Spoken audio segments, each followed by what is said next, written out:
तो वृषभ लगन के चार्ट में हम शुक्र की प्लेसमेंट को लगातार विचार कर रहे हैं और इस वीडियो में अब चर्चा करेंगे नवम भाव के लिए। आपके नवम भाव में यानी मकर राशि में आपके चार्ट में मान लो अगर शुक्र स्थित हो जाते हैं तो आपके लिए शुक्र का परिणाम कैसा रहेगा। शुक्र यहाँ पे आपके लग्नेश होकर आ रहे हैं, भाग्य स्थान पे आ रहे हैं और अपने परम मित्र शनि के घर में आ रहे हैं, तो आप भाग्यशाली अवश्य होंगे। हालांकि यहाँ जो शुक्र हैं वो छठे घर के भी लॉर्ड हैं, तो छठे घर के लॉर्ड होने की वजह से अब इस बात की संभावना भी काफ़ी प्रबल है कि आपको कोर्ट कचहरी वगैरह या छठे घर से संबंधित कोई भी समस्या आती है, लाइफ में कोई भी व्यवधान आता है तो आप उससे आसानी से निपट सकते हैं।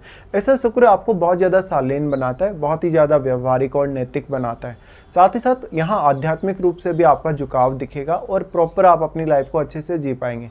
अब शनि आपका कितना ज़्यादा स्ट्रॉन्ग है, देखिए शनि अगर बहुत ही ज़्यादा स्ट्रांगली बैठा है चार्ट में तो हो सकता है आपकी लाइफ में जो धन समृद्धि है, ऐशो आराम है, भौतिक सुख सुविधाएं उनको पाने में थोड़ी बहुत देरी हो, या तो फिर आपका शुक्र यहाँ पे अगर बैठकर वक्री हो गया तब भी ऐसा हो सकता है। लेकिन शुक्र के साथ बैठे हुए ग्रह और शुक्र पर प्रभाव डालने वाले ग्रहों को भी आपको देखना होगा। साथ ही शनि की प्लेसमेंट अगर आपके चार्ट में मान लो ठीक ठाक है तो बहुत अच्छा। अब जो शुक्र है, शुक्र अगर मान लो यहाँ किसी फायरी ग्रह से प्रभावित होता है, फायरी ग्रह से प्रभावित होने के केस में जो शुक्र पर अगर फायरी ग्रह का प्रभाव पड़ेगा तो धन, लग्जरी, ऐशो आराम को लेके आपकी चाहत उतनी ही ज़्यादा बढ़ जाएगी। लेकिन अगर किसी शुभ ग्रह का प्रभाव शुक्र पर रहा तो भले ही आपकी लग्जरी, ऐशो आराम को लेके बहुत ज़्यादा चाहत नहीं बढ़ेगी, लेकिन लाइफ को एक बहुत ही बैलेंस्ड तरीके से आप जीना सीखेंगे। इस प्रकार का शुक्र आपको धार्मिक, आध्यात्मिक और नैतिक तौर पे बहुत ज़्यादा सक्षम बनाता है। साथ ही साथ आपको शालीनता के साथ, बहुत ही ज़्यादा नैतिकता के साथ जीना सिखाता है। अब आपका क्योंकि यहाँ 9th लॉर्ड शनि है तो शनि होने की वजह से ऐसा जो जातक होगा बहुत ही ज़्यादा ईमानदार होगा और अपने कार्य के प्रति बहुत डेडिकेटेड होगा। वास्तव में ऐसा जातक बहुत ज़्यादा अनुशासित होगा। लेकिन शनि अगर बहुत ही मजबूत ना हो तो आपके थोड़े से प्रयास से भी आपको अच्छी सफलता मिल सकती है। अब शुक्र आपके चार्ट में छठे घर को रिप्रेजेंट कर रहे हैं तो छठे घर में बैठे हुए ग्रह को अवश्य विचार करिए। छठे घर में बैठा हुआ ग्रह अगर एक क्रूर ग्रह होगा, अगर एक बहुत ही एग्रेसिव प्लैनेट होगा तो ज़्यादातर केसेस में वो छठे घर से संबंधित समस्याएं आपके जीवन में जरूर दूर कर देगा। हालांकि शुरुआत में थोड़ा बहुत आपको कभी कभी इसके लिए स्ट्रगल भी करना पड़ सकता है। अब जो शुक्र है, शुक्र यहाँ नवम भाव में आ गए तो वो आपकी एबिलिटीज़ में वृद्धि करेंगे। वो क्योंकि थर्ड हाउस को प्रभावित कर रहे हैं तो वो आपको कलात्मक क्षमता अच्छी देंगे। साथ साथ में वो आपकी इमेजिनेशन को बेहतर बनाएंगे और आपका जो सर्जन क्षमता है वो काफ़ी बेहतर होगा। इस प्रकार का शुक्र है तो हालांकि शुक्र शुभ ग्रह है तो आपको बहुत ज़्यादा हार्डवर्क करने में तो मदद नहीं करेंगे।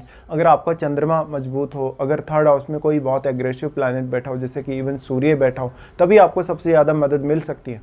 शुक्र एक अत्यंत शुभ ग्रह होने के नाते अब कोई भी ग्रह का अगर शुक्र पर प्रभाव पड़ेगा तो शुक्र उससे प्रभावित होंगे जरूर।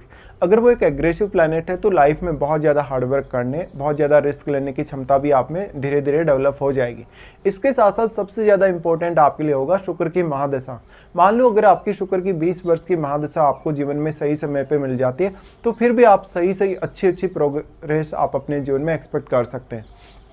यहाँ शुक्र प्लेस्ड होने से, शुक्र अगर वक्री हो जाते हैं तो अगर आपका यहाँ 9th लॉर्ड अगर अच्छा प्लेस्ड नहीं है तो आपके कैरियर में बाधा आ सकती है। आपके खुद के जो गुण हैं, खुद का जो टैलेंट है उसको पहचानने, उसको समझने में आपको देरी हो सकती है। इस हिसाब से शुक्र के साथ मान लो अगर बुध बैठेगा यहाँ पे, अगर मान लो इवन चंद्रमा बैठेगा, अगर यहाँ पे इवन यहाँ पे किसी भी अन्य ऐसे प्लैनेट का प्रभाव रहे जो आपको काफ़ी मोटिवेट कर सके, भले ही यहाँ मंगल का प्रभाव भी कुछ हद तक आपको काफ़ी एग्रेसिवली आगे जरूर बढ़ा सकते हैं, लेकिन फिर उससे वैवाहिक जीवन के प्रभावित होने की बहुत ज़्यादा संभावना बढ़ जाती है। तो ऐसे केस में आपका चंद्रमा और बुध ही अगर यहाँ पे शुक्र से संबंध रखते हो तो बहुत ज़्यादा बेहतर है।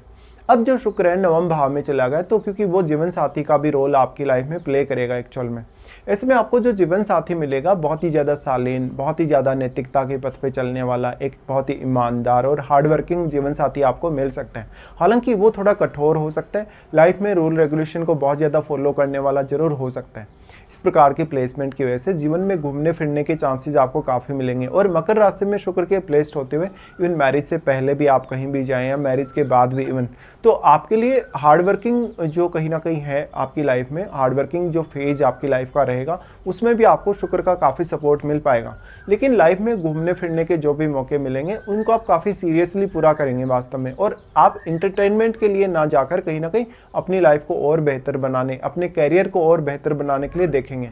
इस प्रकार का शुक्र अब जिन जिन प्लैनेट से प्रभावित है वो ग्रह आपके चार्ट में जिन जिन भावों के स्वामी, उन भावों से आपको विशेष मदद मिल सकती है।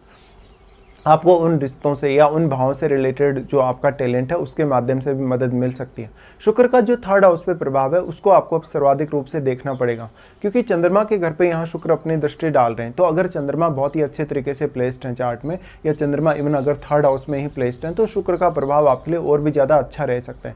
साथ में शुक्र अपने साथ बैठे हुए ग्रह को कितना ज़्यादा प्रभावित कर पा रहे हैं। जनरली एक शुभ ग्रह ही अगर यहाँ शुक्र के साथ बैठेगा तो वही शुक्र से सबसे ज़्यादा प्रभावित होगा। इस हिसाब से आपका मदर के साथ रिलेशन, आपका अपने जीवन साथी के साथ रिलेशन काफ़ी बेहतर हो सकता है। अब स्त्रियों के केस में क्योंकि शुक्र स्त्री को स्वयं को ही रिप्रेजेंट करता है, इसलिए शुक्र थोड़ी ज़्यादा बेहतर परिणाम दिखा सकता है। ऐसी जो स्त्री होगी बहुत ही ज़्यादा हार्ड वर्किंग और डेडिकेटेड होगी, साथ ही साथ अपने जीवन को बहुत ही ज़्यादा सैद्धांतिक वे में जीने वाली होगी।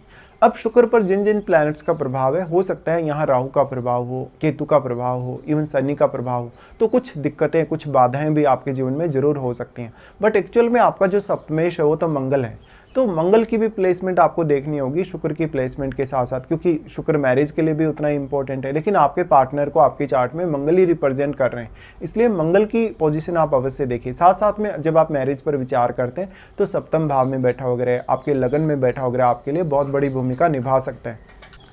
फिर यहाँ पे आ जाता है महादशा का रोल। तो महादशा आपकी कब, कौन सी महादशा आपकी चल रही है, या फिर आपकी शुक्र की महादशा कब आने वाली। ऐसा भी हो सकता है कि शुक्र पर जो भी प्लैनेट्स अपना प्रभाव डाल रहे हैं उनकी भी आपको महादशा हो सकती है। इस हिसाब से देखा जाए तो शुक्र की महादशा जब भी आपकी होगी, अगर शुक्र की महादशा आपको 25 की एज, 35 की एज तक अगर कभी भी स्टार्ट होती है, तो शुक्र अपने बहुत ज़्यादा बेहतर परिणाम दिखा सकते हैं। बस वो यहाँ पर केतु से प्रभावित नहीं होने चाहिए। अगर राहु से प्रभावित हो तो मैरिड लाइफ काफ़ी डिस्टर्ब हो सकती है। लेकिन जिस भी प्रकार के प्लैनेट से शुक्र प्रभावित होंगे, कहीं ना कहीं उसके प्रभाव में शुक्र आ जाएंगे। जैसे कि राहु का अगर बात करें तो राहु के प्रभाव में शुक्र होने से धन, लग्जरी, ऐशो आराम, रिलेशनशिप वगैरह, इनको लेकर चाहत बहुत ज़्यादा बढ़ जाती है, इनको लेकर अपेक्षाएं उतनी ज़्यादा तीव्र हो जाती हैं, और फिर पार्टनर से बहुत ज़्यादा अटैचमेंट या कभी कभी बहुत ज़्यादा डिटैचमेंट फील होने लगती है। मैरिज के बाद में आपको ऐसा लगता है कि आपका पार्टनर कहीं ना कहीं आपका उस वे में साथ नहीं दे पा रहा जिस वे में आप चाहते हैं।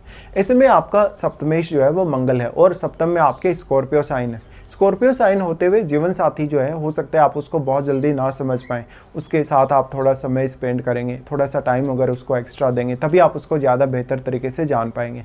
तो ऐसे में सप्तम भाव में बैठा हुआ ग्रह, या लगन में बैठा हुआ ग्रह, या सप्तम भाव को जो जो भी प्लैनेट्स आपके चार्ट में प्रभावित कर रहे हैं, उन पर भी ध्यान देना आपके लिए बहुत ज़्यादा जरूरी हो जाता है।